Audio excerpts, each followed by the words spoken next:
Isaac Manor stood in front of the gate after 5 long years of imprisonment. He looked out and saw a small waiting crowd, an admissions committee, a few officials, and of all people, his ex-wife Lydia and his daughter Tommy. The guard hesitated. "I don't know if the order is still in effect," he said. He thought for a moment. This prisoner had always been helpful and polite. The guard called to the gatekeeper. "He's using the emergency exit. This way." He led Isaac through a maze of corridors until they reached a small steel door. The guard unlocked it and handed Isaac the world outside. It was 2:30. Lydia checked her watch and asked her father, "Wasn't he supposed to be released at 2?" He nodded. Lydia hurried to the lodge. "What time can we expect Isaac Manor?" she asked the on-duty guard. He checked the log and replied, "He was released half an hour ago, at his request, through the back door." Tears sprang to Lydia's eyes. "Through the back door? But we came to welcome him back. I know he's angry with us, but he has no one else. Do you have an address?" "I can't give you his address, ma'am. He asked me not to tell anyone." The guard lowered his voice. "I heard him talking to the sergeant. He also mentioned a restraining order." "A restraining order?" Lydia went white. "Oh, I forgot about that." Meanwhile, Isaac walked briskly toward the bus station, thinking about the last 6 years. He had plans, people he needed to see, places he intended to go. 6 years earlier, Isaac had been a content man, married to Lydia for 18 years, devoted to his daughter, Thomasina, called Tommy, and working as a software engineer. He was 40, tall, solid, with dark blonde hair, light brown eyes, and a friendly face he kept neatly trimmed when he went out. He loved cycling and walking, read voraciously, and built self-learning robots as a hobby. He'd also been working on a private security project, rewiring and reprogramming a home security network, adding an independent backup, a hidden communication link to a remote server, and a solar-powered independent power supply. On a whim, he'd built an additional secreted backup array in his garden and a dual camera system hidden in the ceiling sound system. He needed tight security. His small company did government work, and Isaac took care to be thorough. His house sat at the end of a cul-de-sac, bordering a forest reserve. 16 years earlier, he'd bought the plot with money from a search engine project that a software giant had bought. It was a comfortable, well-equipped home with a spacious office and a large garden, everything a family needed. Then the troubles began. Sheriff Peter Rams had asked Isaac to update the traffic light control program to improve flow and reduce pollution. Isaac agreed and spent months on the project. One night after finishing the road upgrade, he returned home to celebrate. In the driveway, he saw an unfamiliar car. Inside the house, he found Lydia and Sheriff Rams together. "What the hell is going on here?" Isaac shouted. The sheriff smirked. "Oh, the little one has learned," he mocked, and left, giving Lydia a look that made Isaac's stomach drop. Lydia's voice was low and steady. "Can we talk about this like adults?" Isaac's shock cooled into a cold, precise anger. "Pack your things and leave," he said. "If you have one affair, if you think you can trade our life for this, it won't end well for you. If you file for divorce, I'll fight it. You won't see Tommy." Lydia hesitated. "I love you, Isaac, but I need this." "It will pass." "You're threatening me," Isaac said. "I don't respond to threats." "Leave now. We'll be back at 6 this evening. In the meantime, your lover can have you. I will never touch you again. But when I return, you'd better be gone." Lydia lowered her head and walked out. 5 minutes later, Isaac was on the phone to his lawyer. He called Ben Green, friend and attorney. Ben came over early the next morning. Over coffee, Isaac told him what had happened. Ben was pale with alarm. "Peter Rams? That's bad. He's dangerous and corrupt. We need to protect you, financially and maybe physically." They moved fast.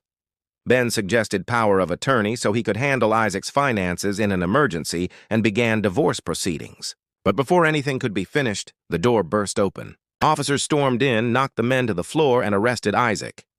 "Which one of you is Isaac Manor?" they shouted. Lying face down, Isaac could only murmur that he was the man. "You're under arrest," the officer said. "For what?" Isaac asked, stunned. "Your wife and daughter have filed abuse charges. They're being examined now." "I haven't touched them." I haven't even seen Tommy since yesterday morning. Ben intervened. Isaac, shut up. Don't say anything. I'll handle this. Ben pleaded for access. The officers shuffled him between stations. A judge, called by Ben out of desperation, finally intervened. Isaac was to be made available to his lawyer. No mistreatment, no questioning without counsel. When Ben found Isaac, bruised and exhausted in a cell, Isaac told him about intimidation, threats, and a cup of rotten tea. Ben arranged to transfer the case to a colleague better suited to criminal matters, and Isaac asked Ben to use the power of attorney if necessary. In court 6 months later, Isaac had no chance. Photographs, testimony from Lydia and Tommy, and statements from 2 women who painted Isaac as violent, everything the prosecution needed. Critical hard drives had failed during examination. He refused to reveal a hidden backup system he'd built. Its exposure might only complicate things further. The jury convicted him on all counts. The judge sentenced Isaac to 5.5 years, minus pre-trial detention. With the sheriff's influence, Isaac expected the worst. He watched Lydia and Tommy in the courtroom. Tommy pale and tearful, Lydia sullen, and saw Sheriff Rams watching with a thin smile. Back in detention, the one bright thing was a visit from Ben with papers. Divorce papers and, disturbingly, adoption papers enabling Sheriff Rams to seek custody of Tommy. Isaac signed them in a fog of despair. Lydia's list of demands took most of their savings, the house was to be vacated, and she wanted a monthly payment. Ben counseled him to fight for a lump sum, offer $1 million and make them take it. Ben would make the counteroffer. At the prison, Isaac met K2, Fabian, a huge man known as the prison's bully. But underneath the legend was loneliness. K2 was trying to write a letter to his grandmother. Isaac offered to help. That small kindness changed everything. The mountain of a man had tears in his eyes. K2 wanted to learn. He wanted to read. Isaac began teaching him. Within weeks, K2 soaked up lessons like a sponge. Other inmates came to Isaac, Doc, for lessons in reading, math, and planning for life after release.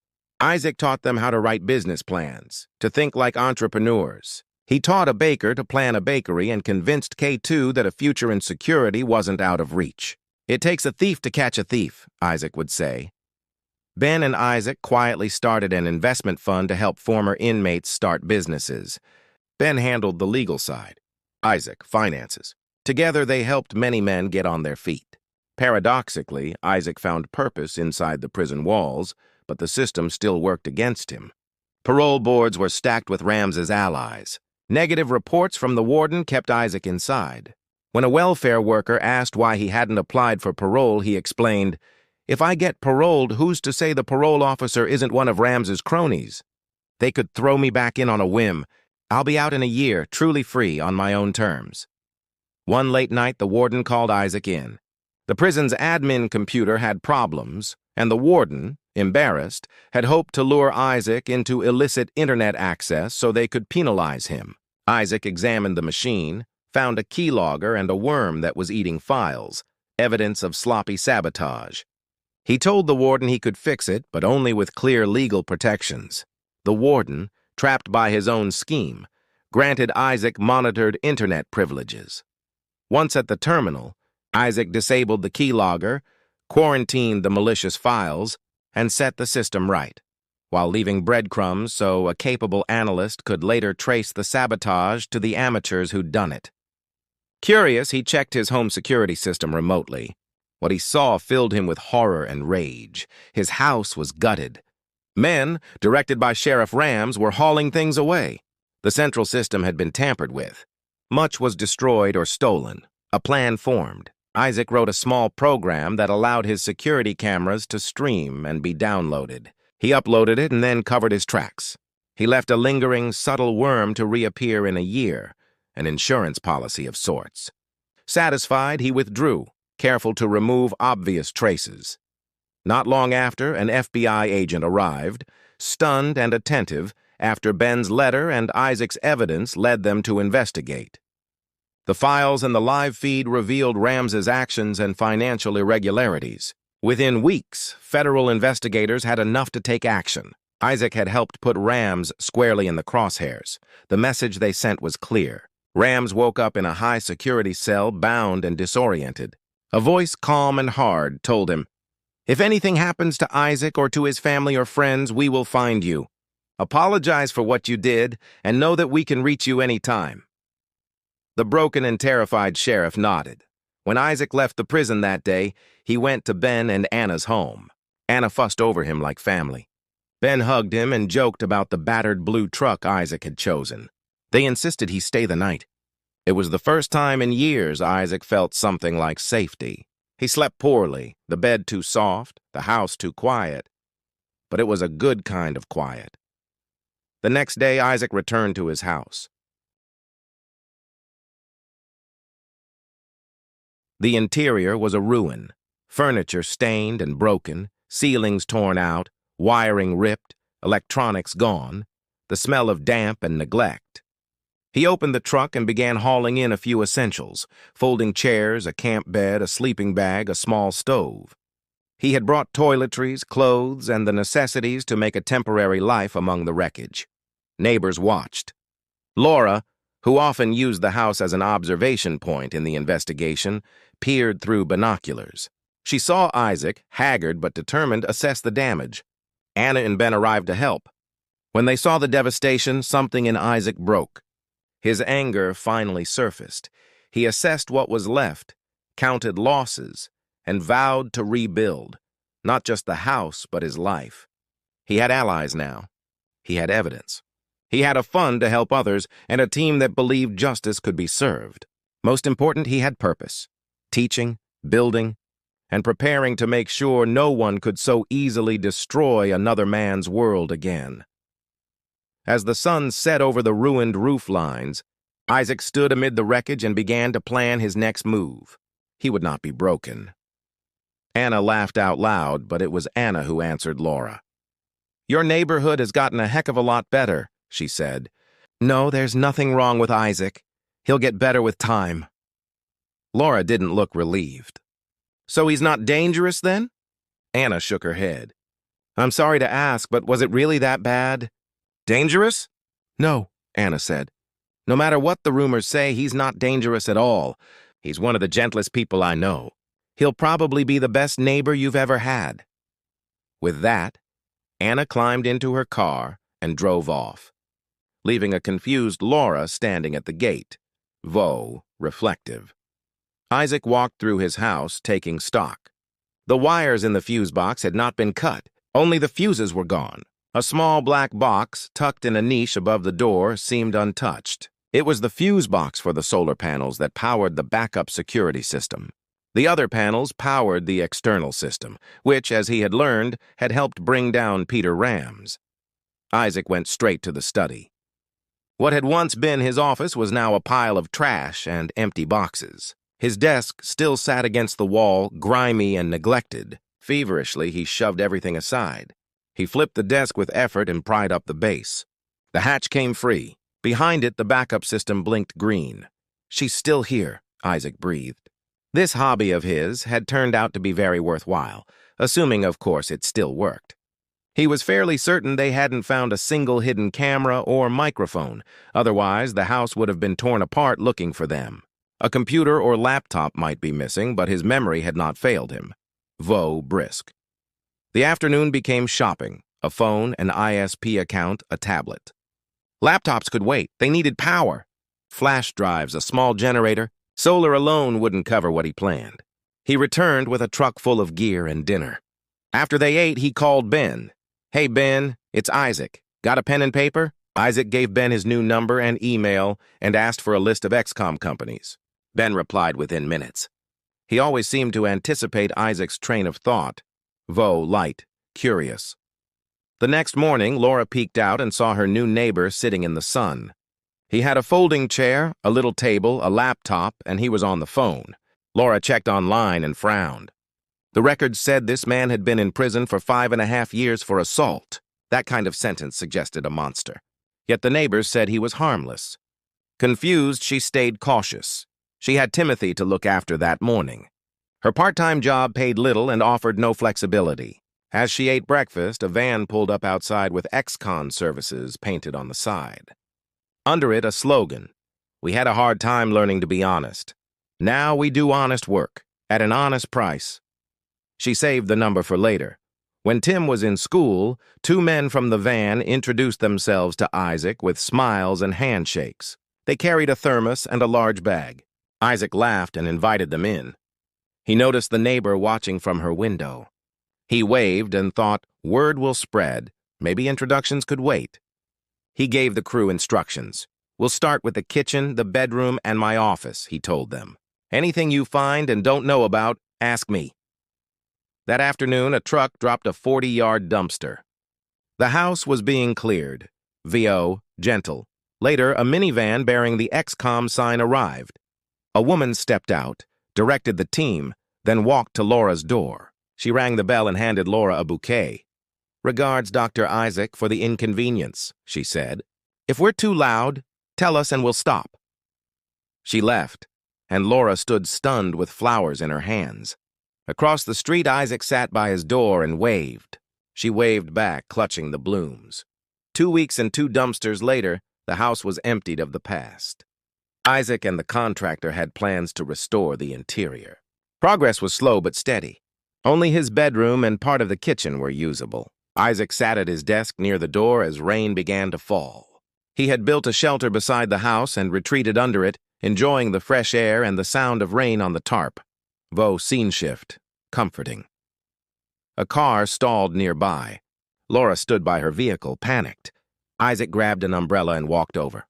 "Good afternoon," he said. "We haven't been introduced. I'm Isaac Manor, your neighbor, as you may have noticed." "I'm sorry," Laura panted. "I'm late to pick up Tim. My car—" She gestured to the dead vehicle. "Looks like your car isn't going anywhere," Isaac observed. "You can take mine if you want. Or, if you're not afraid of being seen with an ex-con, I'll give you a lift." Laura hesitated, weighing the options. Finally, she admitted, "I'm afraid to drive that big truck." "Fine," Isaac said. "Grab your coat. Hop in." Warm. He pressed speed dial on his phone and put it on speaker so Laura could hear. "Doc, how are you? Could you get Joey to check my neighbor's car? Keys are in the ignition. It just stalled. Have Joey call me with any news. Also, K2's up for parole next week. Ben's on it, but I wanted you to know." Isaac laughed into the line. "Another startup. This already feels like a job." "I'll need an assistant soon." Laura looked at him, puzzled. Isaac explained XCOM and ISCON investments, how Ben and he had started businesses to help formerly incarcerated people rebuild. That was why he could call a team and have help so quickly. Laura began to see him in a new light. Neighborhood warmth. At the school pickup, Timothy ran to the truck. "That's our neighbor's truck! Cool!" he cried. Isaac knelt and introduced himself. Back at the house, Joey examined Laura's car. "It's a death trap," he said bluntly. "Motor's shot. Everything else is worse." Laura began to cry. "I need this car." "I can't afford repairs." "Don't worry," Joey said. "Doc's already taken care of it. I'll bring a replacement tonight." Isaac had paid for a replacement vehicle. Laura thanked him, stunned. "Is he always like this?" she asked Joey. "You have no idea," Joey said. "He never asks for anything in return. Honest, intelligent, generous. He's one of the nicest people I know. Quieter, intimate." That night, Isaac found the courage to plug in the backup hard drives. He watched the recordings. The first began the moment he had activated the rig. He watched, in stunned silence, as his life unraveled on screen. Conversations, meetings, and the plot to make him take the fall. As he fast-forwarded, he saw Rams sitting in his house, and the way the men in the room spoke about him made Isaac's blood run cold. He heard Rams say the man had become a nuisance and should be silenced. Tears streamed down Isaac's face. He shut the drives, packed the disks, and called the FBI agent he'd been dealing with. When they arrived, she took the disks and asked for certified copies of the records from the dates Isaac had listed. The investigation moved quickly, though tense. Lydia was busy at her job with the prosecutor, Peter's arrangement. She felt guilty about what had happened, but she had sworn an oath. When the FBI showed her the footage, she turned pale. On the screen, she saw herself cooperating in a plan to frame Isaac. She fainted. She came to on the floor and watched as the prosecutor was handcuffed. Agent Smith, calm and fierce, told the room they had months of footage. The recordings were legal. The owner of the house had provided them. A week later, Lydia confessed. Rams was visited in his cell and formally charged. Isaac learned that Lydia had been convicted for perjury. She faced the consequences: jail time, loss of job, foreclosure, and public scorn. Her cellmates ignored her. The life she'd known collapsed. Consequences. Isaac filed a lawsuit, compensation for his wrongful imprisonment, damage to his home, and pain and suffering. City officials quickly negotiated a settlement. Rams believed the suit would amount to nothing, but legal pressure and hard evidence stripped him of resources. The settlement funneled money into Isaac and Ben's ISCON Investments Trust, the very fund helping ex-cons start again. Lydia, terrified and ruined, found herself alone. She had helped destroy the life of the man she once married, and there was no easy redemption. 1 year later, calm, determined. A year after his release, Isaac's house had been fully renovated. He had quietly bought other houses on the cul-de-sac. K2, now Fabian, was free and at Isaac's side. One stormy night, Isaac noticed Laura and Tim huddled on the doorstep, dripping and shivering. He rushed down, grabbed raincoats, and pulled them inside. "Put these on," he scolded, though gently. "You're catching your death." Laura protested, but when she looked into Isaac's face, she relented. "You can stay here tonight," he said. "I'll change the sheet,"